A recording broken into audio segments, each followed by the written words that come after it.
con sus manos y brazos, pies y piernas dentro del barco y cuida a los pecanitos. A manera de recordatorio, no tomar fotos con flash y luz de video antes de llegar al inodero.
Living systems of our planet.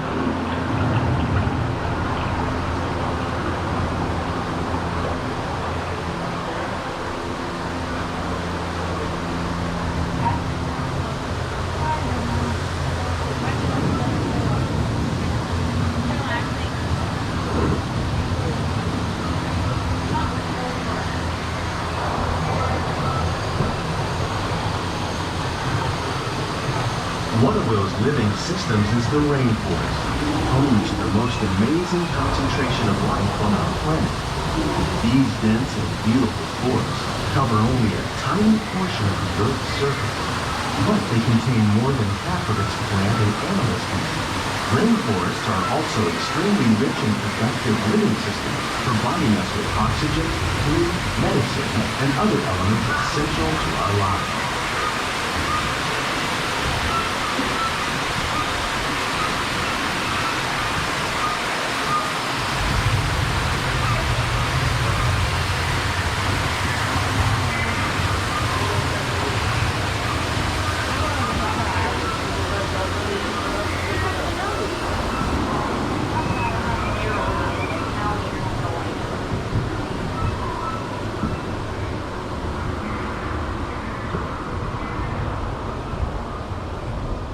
In the desert, nature has created a very different, but no less beautiful living system.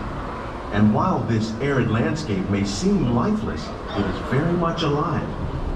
The plants and animals that have learned to survive in these harsh conditions make use of what little water they can find and avoid the scorching rays of the relentless sun.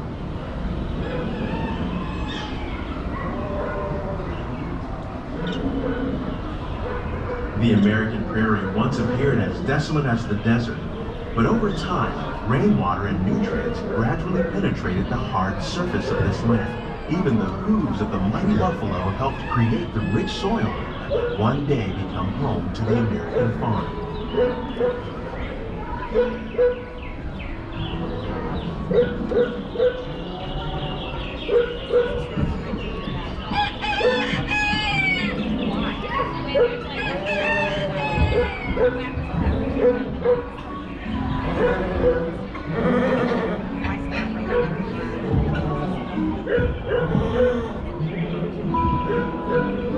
Of all the forces at work on the land, humans have had one of the most profound effects. The need to produce food for a growing world led to the enormous use and sometimes overuse of the land. In our search for more efficient ways to grow food, we often fail to realize the impact of our methods.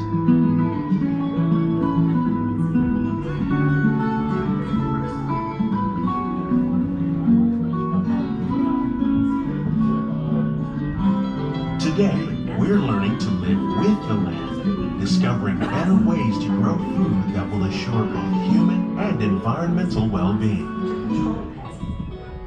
In the farmlands across America, we're learning that by plowing under vegetation containing natural fertilizers, we can enrich the soil without the use of chemicals.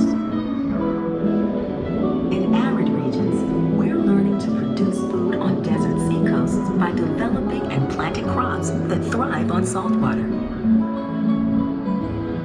In Japan, we're learning that by mixing leaves and other living materials into our soil, we can make farmland more fertile without the need for chemicals. Here at EPCOT, we're learning to reduce the need for chemical pesticides by breeding and using natural predators, like ladybugs and wasps, to control pests.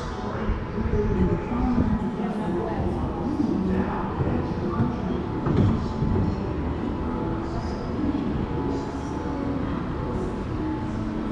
How will we meet tomorrow's growing needs for food production, yet still respect the needs of the land?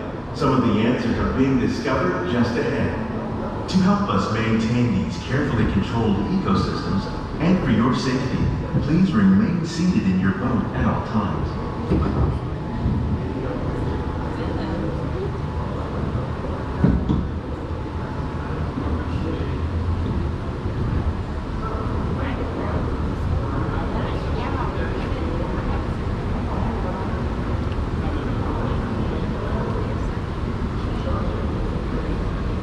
Welcome to our living laboratory, where scientists from EPCOT and the U.S. Department of Agriculture are exploring innovative ways to produce bountiful harvests now and into the future.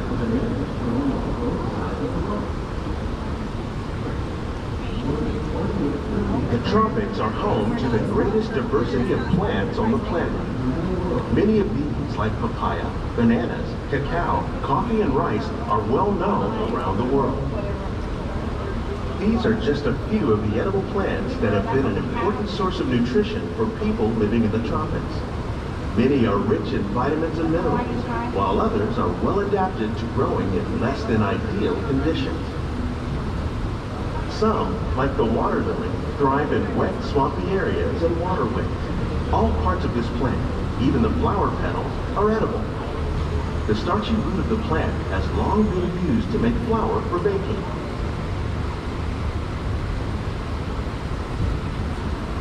One day, many of these lesser-known tropical plants may be as important as the bananas growing on both sides of the boat. More than 28 million tons of bananas are eaten annually, making it the most popular fruit in the world.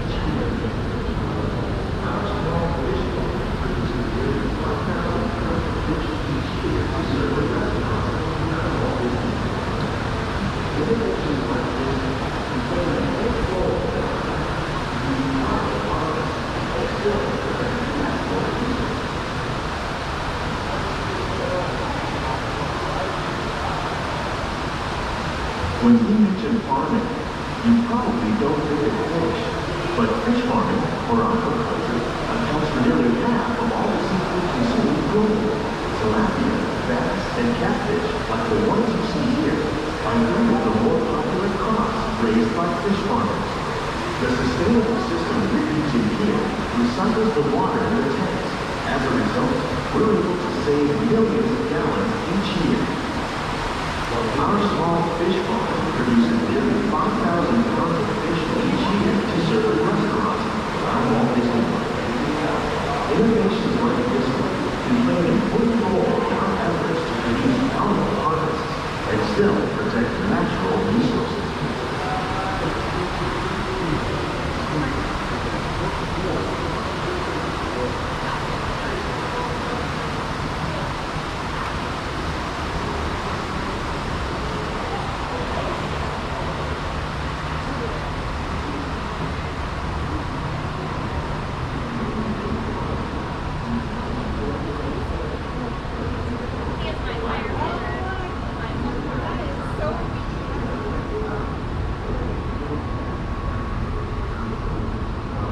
While there are more than 50,000 edible plant species in the world, most of us are only familiar with the handful that make up our everyday diet. The common grains growing here, wheat, maize, sorghum, and millet, plus rice, account for nearly 2/3 of our global food consumption. Learning how to increase yields of these staples is an important goal of research around the world.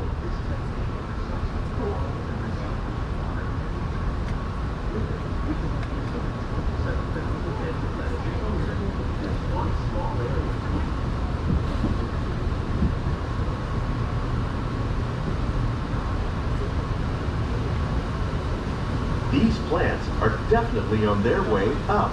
Innovative growing techniques like these increase yields while more efficiently using resources like water, fertilizer, and pesticides. Another innovation at work here is our integrated pest management program. By populating our greenhouses with beneficial insects that prey on harmful pests like aphids and flies, we are significantly reducing our reliance on conventional pesticides. We're growing weeds using our nutrient film system. This technique precisely controls and recycles water and nutrients. With it, we can produce over 27,000 heads of lettuce a year in this one small area.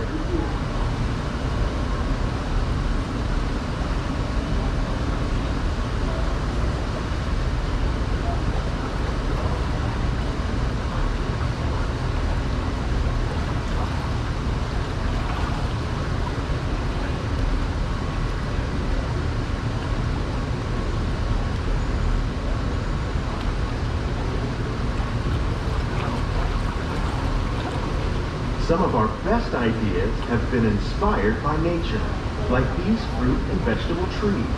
By growing these ground plants vertically, we can increase yields and better control diseases. These crops taste as good as they look. In fact, we serve more than 15 tons of produce from our greenhouses in restaurants here at the land every year.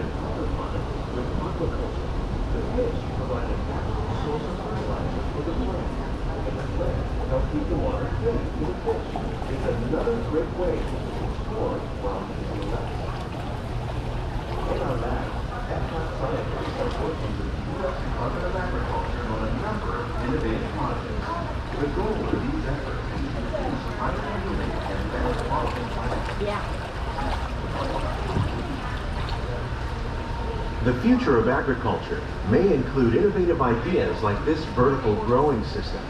Plants grown in this way use a fraction of the space required by traditional growing methods. That saves water and increases production. The aquaponics system on your left combines hydroponics with aquaculture. The fish provide a natural source of fertilizer for the plants, and the plants help keep the water clean for the fish. It's another great way to produce more while using less. In our lab, EPCOT scientists are working with the U.S. Department of Agriculture on a number of innovative projects. The goal of these efforts is to produce higher yielding and better quality plants. Harvests for our growing population. Scientists, farmers, and even backyard gardeners are doing their part to improve the quantity and quality of foods that we all rely upon. Together, we can continue to find more ways to increase food production and protect our precious natural environment. Only then will we truly be living with the land.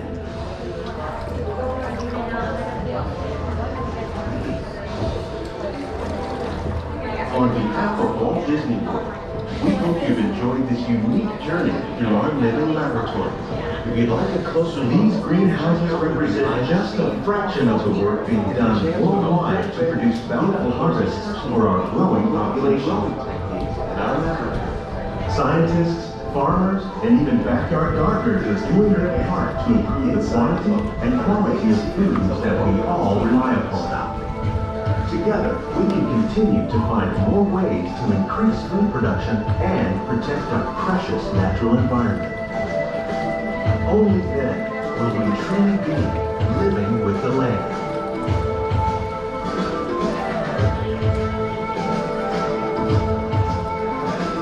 On behalf of Walt Disney World, we hope you've enjoyed this unique journey through our living laboratory. If you'd like a closer look, then check out the Behind the Scenes Walking Tour. It's a chance for the whole family to get up close and personal with the plants and growing techniques in our laboratory.